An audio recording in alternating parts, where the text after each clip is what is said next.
With the first pick in the 2020 NBA Draft, the Minnesota Timberwolves select Anthony Edwards from the University of Georgia. I feel like I'm going to fit perfect with those guys because I know Russell likes to play off the ball sometimes, and I can play on the ball. When he wants to play on the ball, I can play off the ball.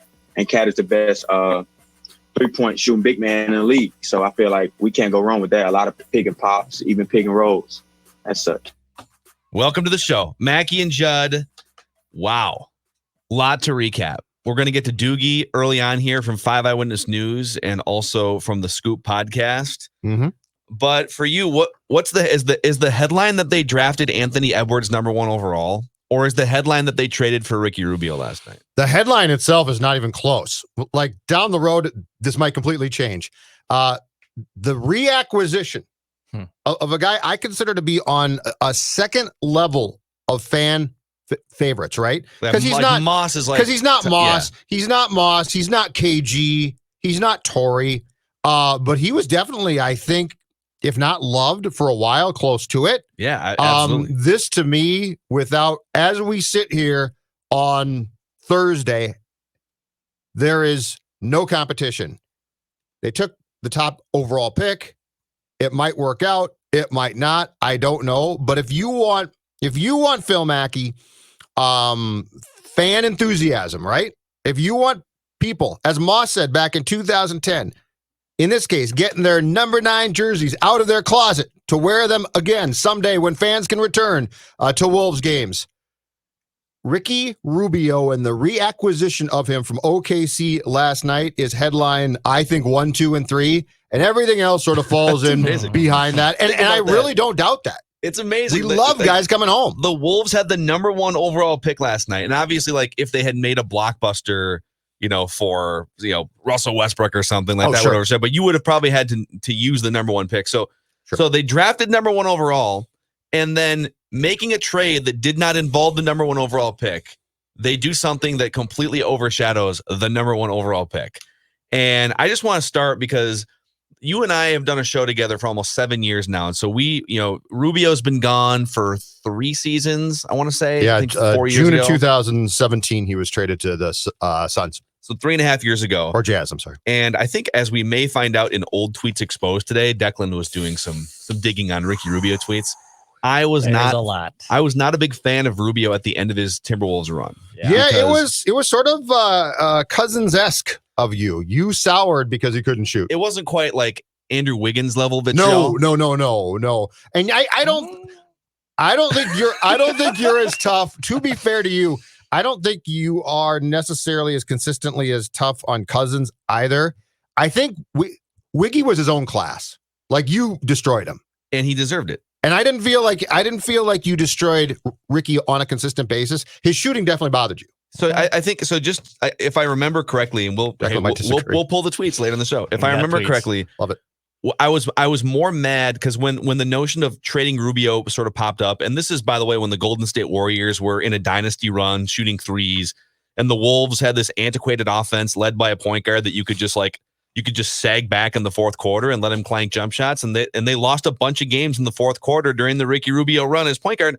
And my frustration was more the people that thought it was sacrilege to consider trading a can't shoot point guard. And so my frustration was less so like Rubio has always been a leader. He's always been a great human being. And my frustration was more like, guys, he's like the 16th best point guard in the league. What if they can get, an offense forward point guard in Jeff Teague?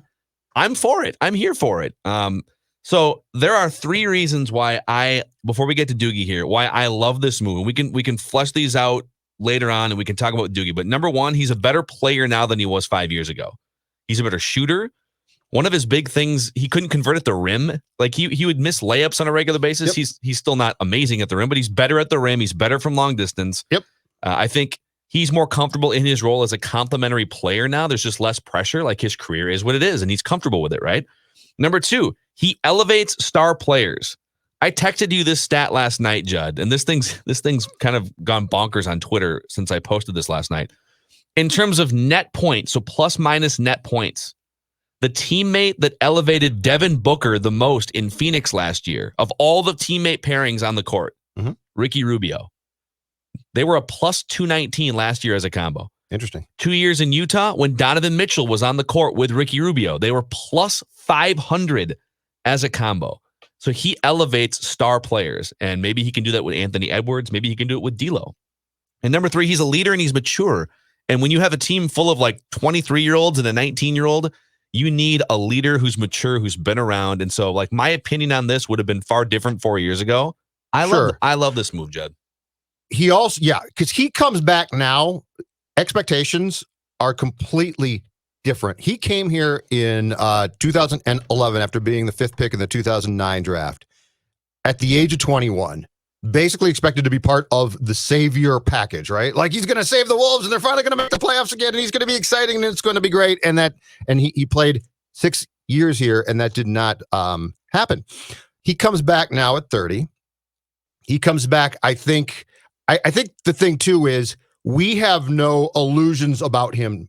So it's not like he comes back and we're like, well, you've completely fixed your shot, right? No. I think it's improved, but it's also not, oh my God, he can't shoot, and this is a huge problem. It strikes me that Flip loved this kid a lot, right? Tibbs didn't. Ryan does. And I think what Ricky can provide this franchise now, which would be a very important thing, is probably a certain amount of stability. And remember, too, the most important thing to me is this. And you can tell me, well, I don't like this, Judd, and I don't disagree, but it's the truth. It's 2020. And we have now seen who can help guys like Cat, right? Like, if you bring in the alpha, Jimmy Butler, hey, Jimmy Butler's it doesn't work. So Ricky, to me, is certainly not Butler, but he's a 30-year-old veteran player who's been around, who can stabilize. And chemistry in sports, as much as we try and fight this at times, what takes place in the room, what takes place off the court or off the ice or off the field is incredibly important.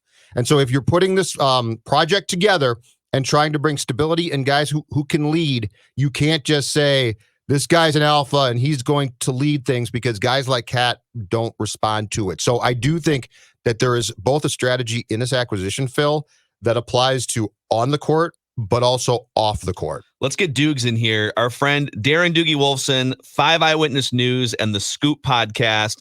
And by the way, if you're checking us out, Mackey and Judd, either on SKOR North Radio, or if you're checking us out on our podcast feed, Apple, Spotify, SKORNorth.com, we also have a new YouTube channel, youtube.com/SKORNorthMN. It's our second YouTube channel. The other one is our Viking-centric channel, youtube.com/Purple Daily Podcast. So quick plug for those. Doogie, who would have thought that the Wolves would have hung on to the number 1 pick, drafted Anthony Edwards, and then the trade that they make later is the thing that steals headlines times 10? Ricky Rubio. Good morning, gentlemen. Always appreciate your time. Quick on-air production meeting. I need to hop on a call with Tom Crean, Anthony Edwards' college coach, in about 25 minutes. I don't know how long you were planning on going. Can I piggyback before we get to that exact point, Phil? Can I piggyback on something Judd just said? I think for this franchise to take the next step, they are eventually going to have to coach Karl Anthony Towns incredibly hard. That's on Ryan Saunders at some point. I think at some point, somebody is going to have to hold him incredibly accountable. Jimmy Butler tried. That didn't work. It's not going to be Ricky. I think Ricky was brought in for myriad reasons in terms of his leadership qualities, but I don't think it's going to be Ricky who holds Cat accountable. But I'm just saying, if you're a Wolves fan and you think this franchise has a chance in the next couple of years to crack the top 8 in the Western Conference, make a playoff run, not get to the point of Cat possibly asking out, I think somebody is going to have to hold him accountable. I can just tell you this, because this is the Scoop session. They had all sorts of interest in PJ Tucker. They had conversations with Houston. They tried to acquire PJ Tucker. It's not like it was Ricky Rubio or bust. They casted a pretty wide net on myriad, scenarios. And PJ Tucker was one of those. I think PJ Tucker would have been an incredible fit. I'm not suggesting that that's completely off the table. I just don't know if I see the match now. I think, pick 17, some of the pieces that the Wolves had before the Rubio transaction, maybe something could have worked with Houston. I'm not to the point yet that Houston is ready to trade PJ Tucker. Maybe Houston really is willing to try this thing out for a little bit with Harden, with Westbrook, retaining Tucker, some other pieces that they have. But I'm just telling you, I think at some point, somebody is going to have to hold Karl Anthony Towns accountable. On Rubio, I can just turn a quick corner, Phil. on Rubio, you're right. That is the headline. How is it not the headline? I went back and forth with somebody with the Wolves this morning. I am told, and I'll buy it, right? Journalism 101, why is this person lying to me? But I'll buy it, that this was not a PR move. And why I buy that is that they're not going to have fans for the foreseeable future. We don't know when fans will be back in Target Center. So they don't have to worry about, even though it's an issue, a big issue, they don't need to worry about right now selling tickets. That analytically, they dug deep on the Ricky Rubio analytics, that they really like the analytics. It does help that Ryan has a really good relationship with him. If you talk to the people in Phoenix last year, Monty Williams, they will speak glowingly of Ricky. It's not like Phoenix was looking to move Ricky. Phoenix just looked at it and said, okay, we're in a comparable situation like Minnesota where we have this superstar in Devin Booker. We have him under contract for 4 years. We need to take the next step. Let's go make this move for Chris Paul. And the path to Chris Paul entailed, part of that package going to OKC was Rubio. But I can just tell you, Phoenix was not openly looking to move Ricky Rubio. You talk to Monty Williams, others in Phoenix, they will tell you a lot of good things about Rubio on the court, off the court from last season. Sam Mitchell is another guy who loves Ricky Rubio. So you mentioned Judd Tibbs, not a Rubio guy, but yeah, Flip, Ryan, don't forget about Sam Mitchell. Sam Mitchell thinks the world of Ricky. He makes, and I outlined the statistics on Twitter last night and at the top of the show. He makes young star players better.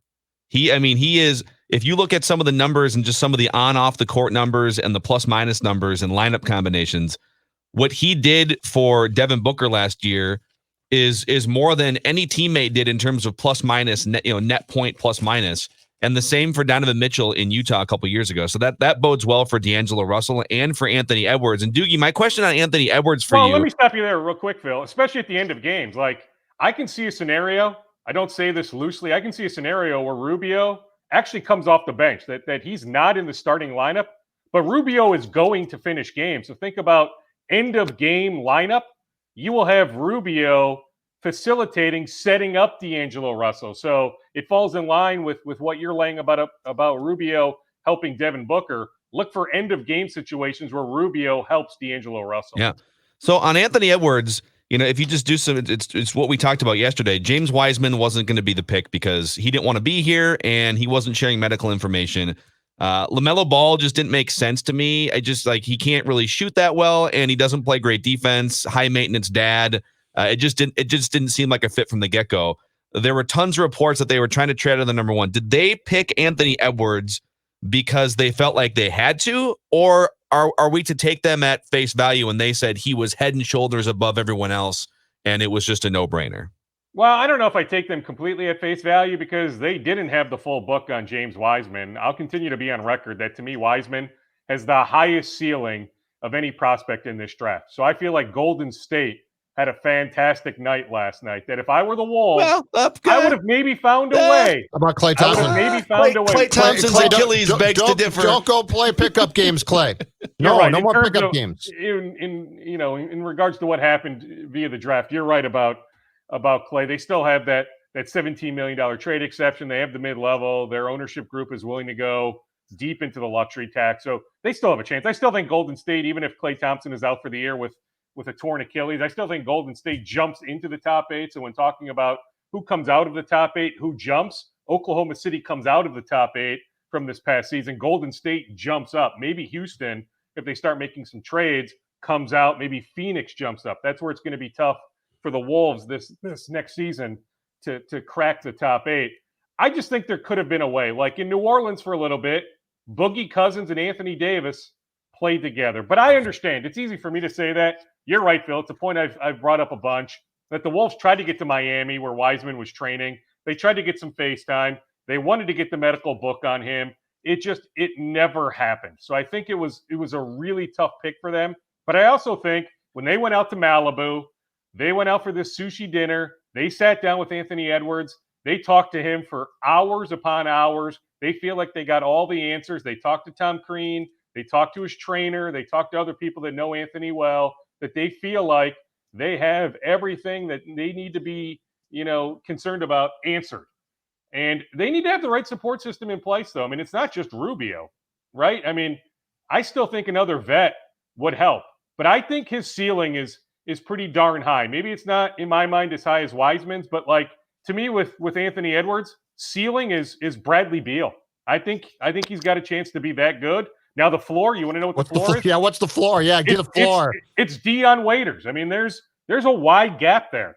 And truth be told, the answer probably will be somewhere in the middle, right? That he's a good player, but maybe not a great player. Maybe he turns out to be, Wolves fans don't want to hear this probably, but I don't think he got enough credit here. Andrew Wiggins, right? Andrew Wiggins was the rookie of the year, played for 4 coaches here, did enough to earn a max contract, even though if that's the system that kind of lends itself to that inevitably taking place. But what if Anthony Edwards just ends up as a good player? He was given a max contract for no good reason. Come on. Hey, Dukes, what's the expectation now and what's next? Because I'm curious what the Wolves think of themselves as far as contending in the coming year when, as you talked about, the Western Conference is still stacked. Well, I mean, who's going to defend? Who's going to rebound, right? James Johnson, this hasn't been reported yet. James Johnson is heading to Oklahoma City. So that full transaction will include James Johnson's contract to make the money work. So James Johnson won't be here. So when you think about toughness and defense and maybe holding Cat accountable, that won't be, unfortunately, James Johnson. I see them re-signing Juancho Hernan-Gomez. He's a restricted free agent, but is he your starting power forward? Don't sleep on Jared Vanderbilt, who they brought in last year in the Denver trade, former McDonald's All-American, ended up slipping to the second round after 1 year at Kentucky. But I've heard a lot of good things about him. He dominated the G League, so I think he's ready for some NBA minutes. But is Jared Vanderbilt your starting power forward?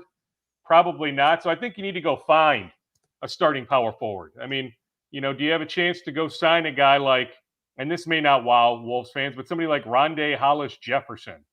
I mean, is there somebody out there? Is there somebody you can acquire via trade? It's not like they're married to Josh Okogie or Jarrett Culver or some of these other guys.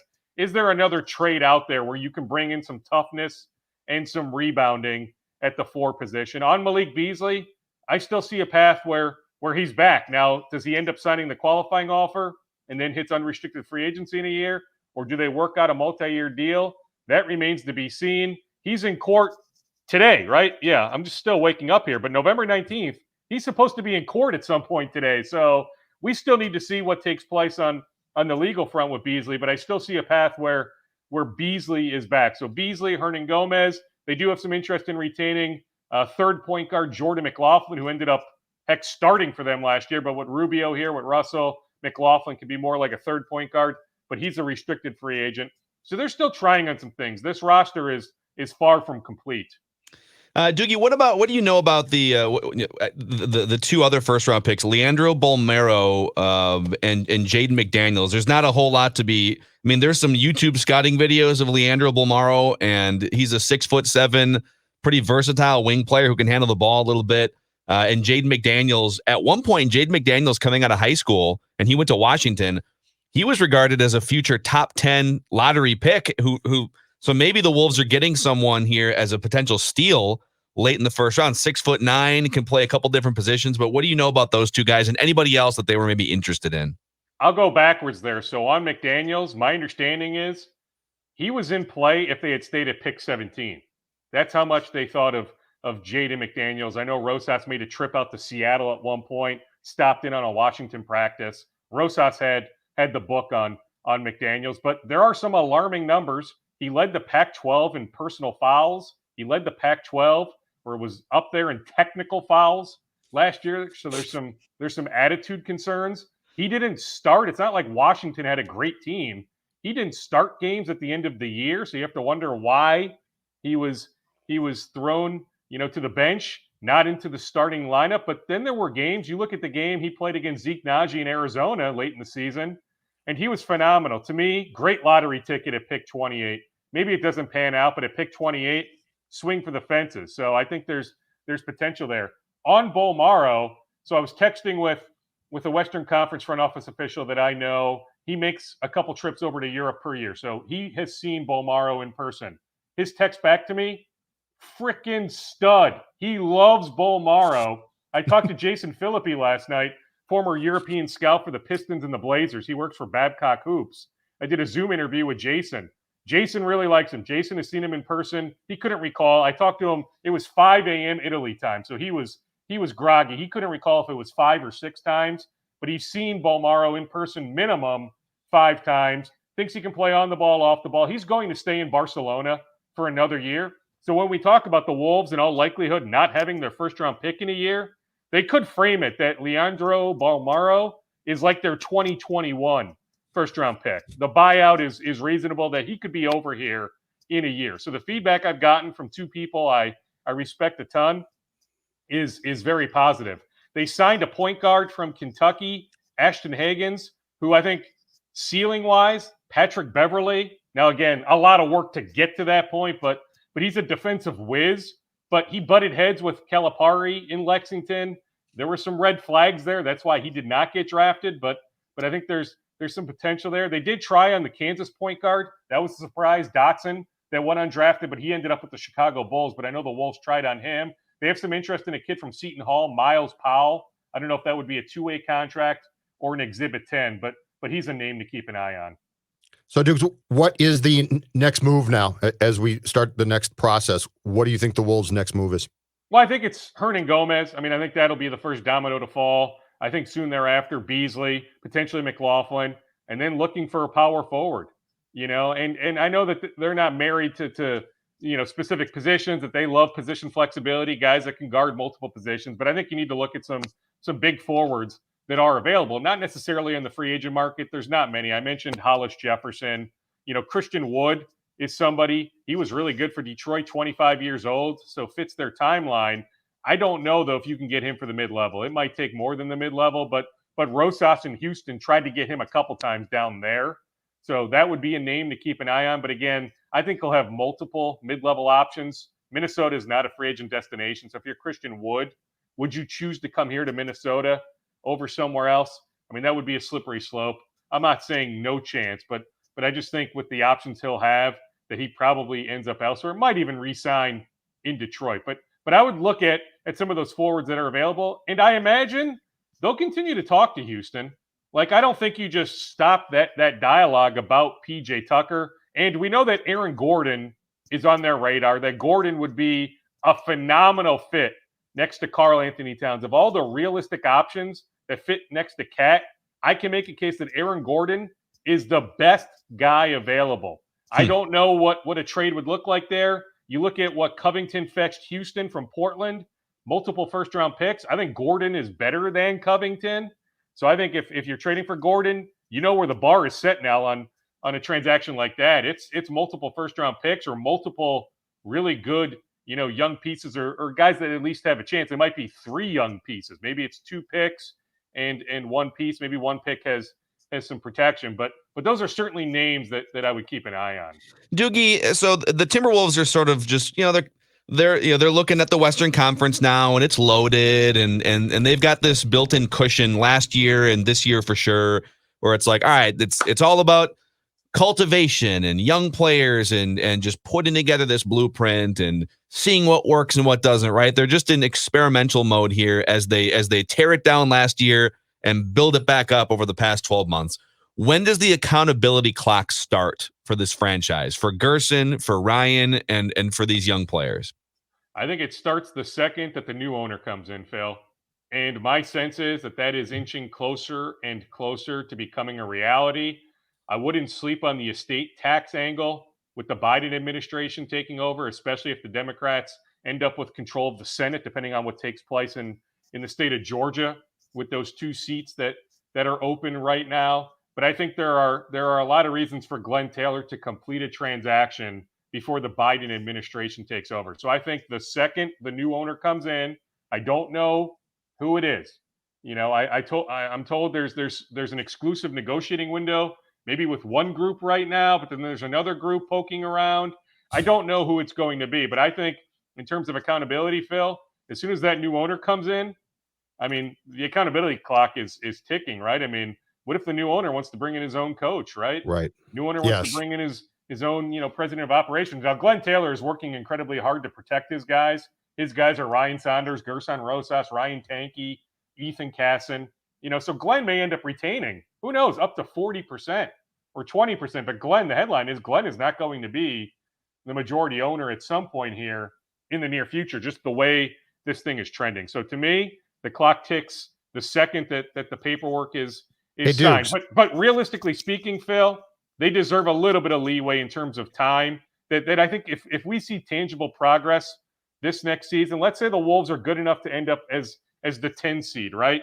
9 and 10 seeds will now play. It'll be that play-in tournament, 7, 8, 9, 10. To me, that's a realistic goal. Find a way to crack the top 10, seed 9, seed 10, compete for a playoff spot at the end of the season.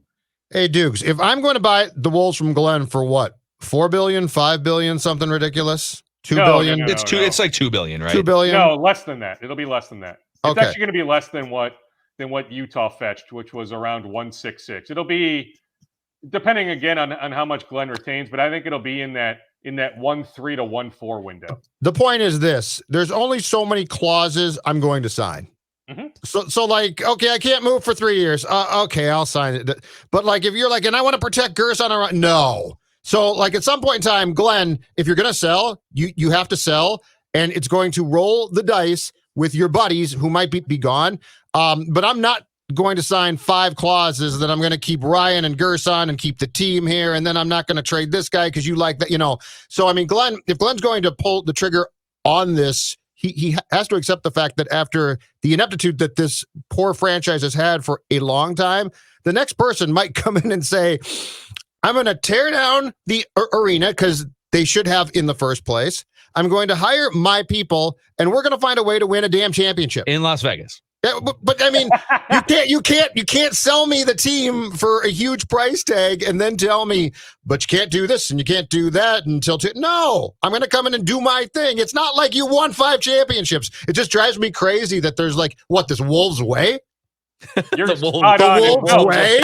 I mean, you're right, Judd. And Sorry. Phil, by the way, you mentioned Vegas. If Glenn wanted to fetch $2 billion or north of $2 billion, the team would be off to Vegas or potentially somewhere else. But that Aflalo group, they certainly have some interest. I don't think they're in the mix anymore, but there was some chatter about them having interest in moving the team to Vegas. But Glenn is not going to allow that to happen. But Judd, you're right. If I'm paying, let's say I'm Jason Levian, or I'm Steve Kaplan, or I'm Daniel E. Strauss, and I'm cutting this big fat check, and I'm now the majority owner, you're not telling me a damn thing about decisions, right?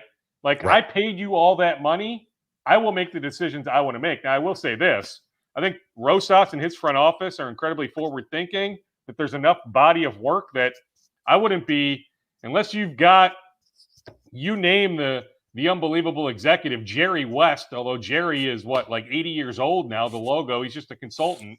But unless you've got this unbelievable executive in your back pocket, there's no way I'd be making a move on the front office. But could I logically see maybe, the coaching spot, as much as I love Ryan, right? Like, if you have a path to getting a big-time coach, that might be a spot that I would keep an eye on. But that's in some ways reckless speculation if you want to play the sounder. But make no mistake, Judd, if I'm buying the team, you're damn right I'm making whatever bleeping decision I want to make, regardless of what Glenn thinks. Reckless speculation. Dukes, give us, because I know you have to run and we have to run, so give us like 60 seconds. 4 Minnesota basketball kids drafted in the first 41 picks last night. Give us some rapid-fire scoops on that and anything else in your bag. Yeah, and Freddie Gillespie, Eastridge High School, played in the MIAC for Carleton before going to Baylor. It probably got lost among the 90 million tweets I sent late last night, but at like 1 a.m., I got the scoop on him heading to the Dallas Mavericks. So he'll join Tyrell Terry with the Mavericks in the Mavericks organization. He'll have to play in the G League, fight his way up. But Freddie Gillespie from St. Paul, from Eastridge High School, he'll have a chance to eventually earn some NBA minutes. Trying to think what else. Tomorrow night, Gophers, Purdue. I know the Vikings will have a scout there. A few teams will have scouts there. These Friday night games work really well for NFL scouts. Nothing really on the Twins. I will say that I saw the Buster Olney report about Jake Odorizzi having interest from the Blue Jays, the Giants, the Mets, and the Twins. There's some other teams, and I don't think that foursome is completely accurate from what I can gather. The Mets assuredly are checking in on almost every free agent. So yeah, the Mets is accurate. The Blue Jays have some money to spend. I'm not quite sure on the Giants' interest. And I'll just say this much. On the Twins, while the Twins have interest in retaining Odorizzi, there are at least 5, if not 6 or 7 teams that are more aggressive at this moment than the Twins are on the Odorizzi front. Interesting. Darren, Doogie, Wolfson, 5 Eyewitness News, Sports Team, and the Scoop Podcast, Apple, Spotify, and SKORNorth.com. Inside information about your favorite Minnesota sports teams. Doogie, we'll talk next week, man. Great stuff, Absolutely. Doogie. And super happy for Zeke Naji. Great kid, great family. Pick 22 to Denver. Denver's got such a good front office. Yes. Wonderful spot for my guy, Zeke Naji. It also bodes well because Denver nails all their draft picks. It bodes well that their scouting radar said, yep, this kid can play. And he worked out for them last week in Vegas. So I'm positive he aced that workout. So I'm incredibly happy for all those guys. I spent some time yesterday with Daniel Oturu, him ending up with the Clippers with Amir Coffey, the way the Clippers, helped develop Amir last year. I think the Clippers is a good spot for Daniel. Then you think about Coach K and how tight he is with Pop. And Coach K's guy, Trey Jones, ending up in San Antonio. So I think all the Minnesota guys ended up in really good spots. Yeah. Amen. All right, Doogie. See you, buddy. Thanks, Dukes. All right. That's Darren Doogie Wolfson. Also, so he brought up Juan Hernan Gomez, who the Wolves acquired last year. Movie star. Movie star, yeah. man. He's shooting That's film right. with He's Sandler, right? The summer. Yeah. I think he was with Sandler. And he kind of, he had a little breakout with the Timberwolves, 13, 14 points a game, which was like double or triple his career average. And part of the reason why I'm high on a guy like that is because Denver drafted him 15th overall in 2016. And Denver's one of those teams right now. They're kind of like the Rays. They're not like a top franchise, but and they're not like a destination for free agents. But when they key in on a young player, it's like, oh, okay, they know what they're doing. They're smart is what they are. And then the Wolves grabbed a young player from them. So quick pause, and then let's come back and talk about Karl Anthony Towns, what this draft and night means for him, and accountability. We also have old tweets exposed, Ricky Rubio edition to get to. Yeah, before the the show. Phil Mackey, Ricky Rubio edition. Yeah. Nice.